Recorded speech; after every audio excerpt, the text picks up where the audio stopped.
नमस्कार मंडळी. अवधूत चिंतन श्री गुरुदेव दत्त श्री स्वामी समर्थ महाराज की जय. जय जय रामकृष्ण हरी. बघा मंडळी, 25 जुलै 2026 आलेली आहे देवशयनी आषाढी एकादशी. हा दिवस अतिशय महत्त्वाचा आहे.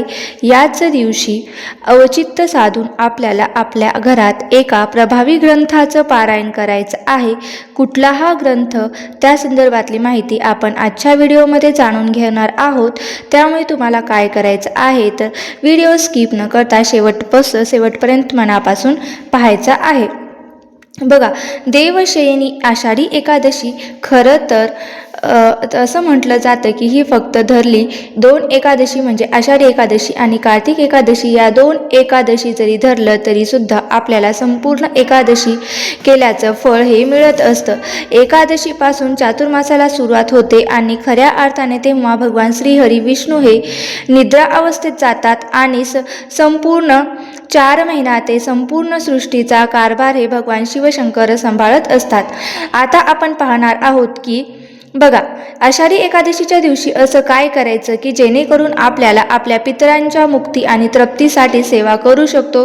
खरं तर भगवान श्रीहरी विष्णूंची सेवा केल्याने आपल्या पितरांना मुक्ती आणि तृप्ती मिळत असते. आपण नेहमी म्हणत असतो की मीच या आयुष्यात माझं दुःख, याचं एवढं चांगलं, त्याचं तेवढं चांगलं, देवाला हात जोडत नाहीत, काही केलं नाही तरी आपल्या मनात येते की मला संघर्ष का, मलाच का एवढं माझ्याच का वाटायला एवढं दुःख, तरीही माझ्या आयुष्यातला संघर्ष काही थांबत नाही, तरी सुद्धा यांचं चांगलं का.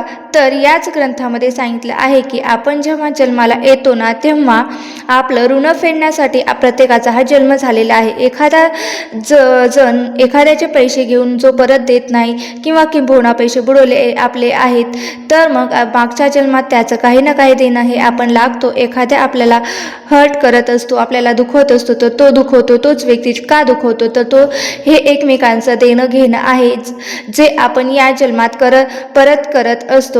बघा, आता भूतरे आहे, देव ऋण आणि विष्णू ऋण आहे. म्हणजेच काय तर भूतरण आहे, देव ऋण आहे आणि ऋषी ऋण आहे, तर ऋषी ऋण आहे. काही ना काही लोकांना ऋषी मुनींची सेवा करायची सेवा असते आणि गुरूंची सेवा करायची असते, तर जास्त देवाची सेवा करायची सवय असते. पण प्रचंड देव धार्मिक असतात. ऋण फेडण्यासाठी आपल्याला हा मनुष्य जन्म आलेला आहे. आता या ऋणातून मुक्ती मिळावी यासाठी आपल्याला या जन्मात परत भेटू लागतो. हे त्याच्यासाठी आहे की या जन्मात दिलेलं मला ह्या जन्मात भोगायचं आहे. चांगलं वाईट याचा नंतरचा विचार जन्म आहे आणि मला माहीत नाही, जरी खरं असेल तर दुःख, वेदना, संकट नको हे प्रत्येकाच्या वाट्याला. आणि पितृगण सगळ्यात महत्त्वाचं आहे. आयुष्यात सगळं चांगलं आहे, बक्कळ पैसा आहे, खूप श्रीमंती आहे, खूप चांगलं शिक्षण घेतलेलं आहे, आलेल्या अडचणी, आलेल्या गोष्टीतून मार्ग मिळत नाही, तेव्हा तुमचं पितृ हे खूप महत्त्वाचं आहे. 7 पिढ्यांचा पितरांचा उद्धार व्हावा. 7 पिढ्या, खरं तर आपण असं म्हणतो की 3 पिढ्यापर्यंत आपण पितृदोष पाळत असतो, पण किंबहुना त्याचा पितृदोष हा खरं तर 7 पिढ्यापर्यंत असतो. पण खरं तर तुमच्या 7 पिढ्यांचा पितृदोष हा आपल्याला लागत असतो. कधीतरी आपला गर्भपात होणं, या सुद्धा गोष्टी घडल्या तर बघा, सगळ्यातून मुक्ती मिळावी, या सगळ्यातून सुटका मिळावी म्हणून अतिशय प्रभावी ग्रंथ हा गुरुमाऊलींनी आपल्यासाठी काढला आहे. संक्षिप्त श्रीमद भागवत ग्रंथ, जो मूळ भागवत ग्रंथ जो आहे तो वाचणं, आणि खरं सांगते आयुष्यात एकदा तरी हा मूळ ग्रंथ भागवत ग्रंथ वाचता यावा. खूप मोठा आहे तो ग्रंथ, पण आपल्या सांसारिक अडचणीतून आपल्याला मार्ग मिळावा, किंबहुना आपण आपली सेवा करावी म्हणून हा संक्षिप्त श्रीमद भागवत ग्रंथाचं आपल्याला पारायण करायचे. अतिशय प्रभावी ती सेवा आहे. हा खूप सुंदर ग्रंथ आहे. ज्यांनी पारायण केले त्यांनी नक्कीच या गोष्टीचा त्यांना अनुभव आला असेल. आता 14 स्कंद आहेत, ज्याच्या पद्धतीने आपण अध्याय म्हणतो तो स्कंद आहे. तुम्हाला कुठल्याही केंद्रात मिळून जाईल आणि तुम्ही घ्या आणि हा ग्रंथ कुठल्याही एका एकादशीला, जर देवशयनी एकादशीला काय सेवा करायची आहे तर जर मनात प्रश्न असेल ना, तर हा उपाय पहा. बघा, ही सेवा पहा आणि संक्षिप्त श्रीमद भागवत कथा ग्रंथाला तुम्हाला पारायण करायचं आहे. स्कंद म्हणजे अध्याय आहे. सुरुवातीला एकदा पारायण करणार असेल तर स्वामी स्तवनाचं तुम्ही पठण करायचं आहे, अथर्वशीर्षाचं पठण करायचं आहे. नंतर श्रीमद भागवत प्रारंभ अध्याय पहिल्यापासून तुम्हाला या अध्यायाला पोथीला पारायणाला सुरुवात करायची आहे.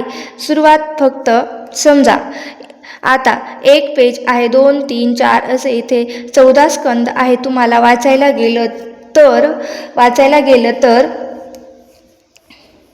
नवीन जरी असलं तरी सुद्धा तुम्हाला 2 तास लागतील. तुम्हाला खूप सुंदर म्हणजे खूप सुंदर असा ग्रंथ आहे. ग्रंथ वाचा, खूप प्रभावी असा हा ग्रंथ आहे. मेन म्हणजे ज्या पद्धतीने तुम्हाला सांगितलं की पितृऋणातून मुक्तता मिळावी, पितृदोष भयंकर म्हणू शकतो आपण. पण चटकन पावणारे देव कुणी असेल तर ते आपले पितृदेव आहेत. आणि जोपर्यंत आपण पितरांना मुक्ती तृप्ती मिळत नाही तोपर्यंत आपली अडलेली कामे मार्गी लागतच नाहीत. मेलेल्या व्यक्तीला आपण काय देऊ शकतो? तर तुमच्याकडून तुमचे कपडे, तुमची प्रॉपर्टी मागतात का? काही नाही मागत. ते फक्त त्यांच्यासाठीची मी जे सगळं केलं आहे त्याला माझी आठवण आहे का नाही, किंबहुना ज्यांनी गरुड पुराण ऐकलं आहे त्यांना माहिती आहे का मृत्यूनंतरचा आत्म्याचा प्रवास तेवढाच अवघड असतो. जर आपण त्यांच्यासाठी काही सेवा करायच्या असतात, त्यांना मुक्ती आणि तृप्ती आपण मिळवून देण्यासाठी आपण काही सेवा करायच्या असतात. आता बघा, आईसाठी काय करू? तर माझ्या आईसाठी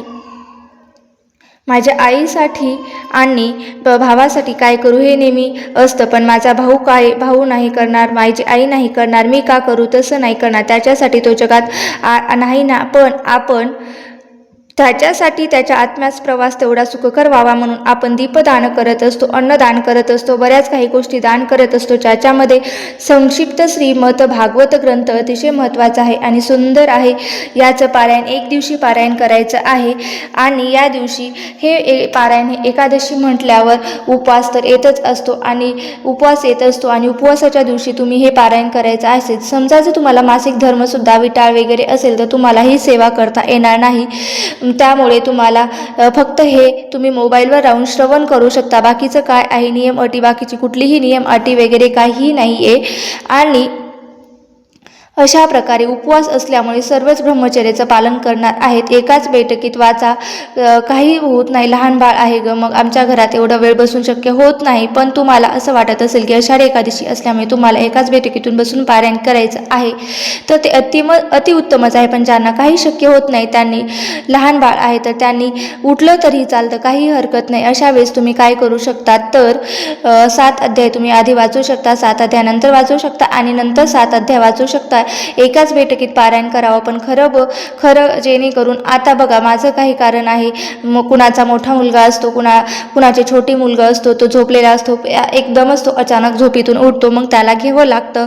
मग अशा वेळेस काय तर तुम्ही 7 अध्याय वाचा आणि जाऊ द्या 3 वेळेस उठण्यात आलं तरी काही होत नाही. कुणी प्रेग्नेंट असेल तर त्यांनी नक्की तुम्ही प्रेग्नेंट आहात तर श्रीमद सगवांशित गीताचं तुम्ही पारायण करा. नक्कीच तुम्हाला याचा छान असा अनुभव येईल. आपल्या बाळावर पण चांगले संस्कार होतील. तुम्ही जर गर्भवती असाल तर तरीही तुम्ही ही सेवा करा. आणि ही पितरांसाठी सेवा केली जाते बघा, प्राप्त व्हावी. आणि तुम्हाला नेहमी म्हणलं असते की भगवान विष्णू हे करतात, तुमचं माझं करणार, हे सगळी सेवा त्यांच्यासाठी आहे आणि तुम्हाला तुमचं माझं चांगलं करण्याचंही त्यांच्याच हातात आहे. त्यामुळे तुम्ही नक्की जमल तेवढी एवढी सेवा करा. जिथे जिथे भगवान विष्णूची सेवा घेतली जाते तिथे तिथे माता लक्ष्मी अखंड स्वरूपात वास करत असते. तिला कधीही आमंत्रण द्यायची गरज नाही. लेकी सुना खडखडून असताना त्या घरात कधी कुठला पितृदोष लागत नाही, कुठला वास्तुदोष लागत नाही किंवा कुणाचा तळतळाट श्राप वगैरे काहीच लागत नाही. तरीसुद्धा तो जर समजा तुम्हाला कुणाचा असेल तर तो सुद्धा कमी होतो. शेवटी हे सगळं आपल्या वागणुकीवर असतं. आपण जसं वागत असतो ना तसं ते भेटत असतं. पितृदोष आहे तर अडचणी असतील नक्कीच प्रत्येक एकादशीला पारायण करावं. आता चातुर्मासात नाही का तुम्हाला नक्की सांगेल काय करायचं. रोज एक पठण करायचं. बघा, देवशयनी आषाढी एकादशी इतका मोठा दिवस आहे की त्याचं औषध साधून याचं पारायण करावं. माहिती तुम्ही कुठल्याही एक सामूहिक केंद्रामध्ये जाऊन, आता बघा प्रत्येक स्वामी समर्थ केंद्रामध्ये याचं पारायण सुद्धा घेतलं जातं.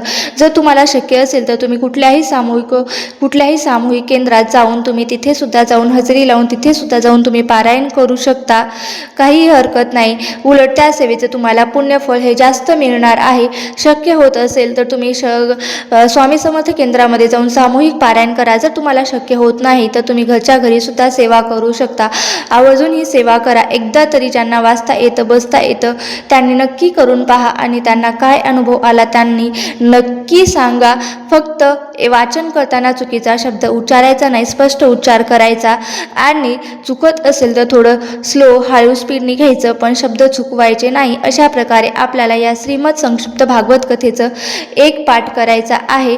बघा, समजा तुमच्याकडून काही चूक झाली असेल तरी वाचताना तर काही तुम्हाला देव वाईट पाप वगैरे करत नाही, तुमचं वाईट वगैरे काही करत नाही. तुम्ही बसले, तुम्ही वेळ काढला, तेवढंच देवाचं मनन चिंतन केला, ते सुद्धा देवासाठी खूप आहे. त्यामुळे तुमचं एखाद्या वेळेस चुकलं म्हणून तुम्हाला जास्त मनाला लावून घ्यायचं नाही किंवा देव माझं वाईट करेल असं नाही. देवाला जास्त प्रिय आहे तर ती तुम्ही तुमच्या मनातून केलेली सेवा. तर आजचा व्हिडिओ कसा वाटला, आजची झालेली स्वामींच्या चरणी मी अर्पण करते आणि आजचा व्हिडिओ कसा वाटला नक्की मला कमेंट करून सांगा. व्हिडिओ जर आवडला असेल तर नक्की लाईक करा, शेअर करा आणि चॅनलवरती नवीन असाल तर सबस्क्राईब करायला विसरू नका. आणि हा व्हिडिओ तुमच्या जास्तीत जास्त मित्रपरिवारासोबत सुद्धा नक्की शेअर करा, जेणेकरून ही महत्त्वपूर्ण माहिती त्यांना नक्की समजेल. जय जय रामकृष्ण हरी. धन्यवाद. जय जय रामकृष्ण हरी. जय जय रामकृष्ण हरी. जय जय रामकृष्ण हरी. जय जय रामकृष्ण.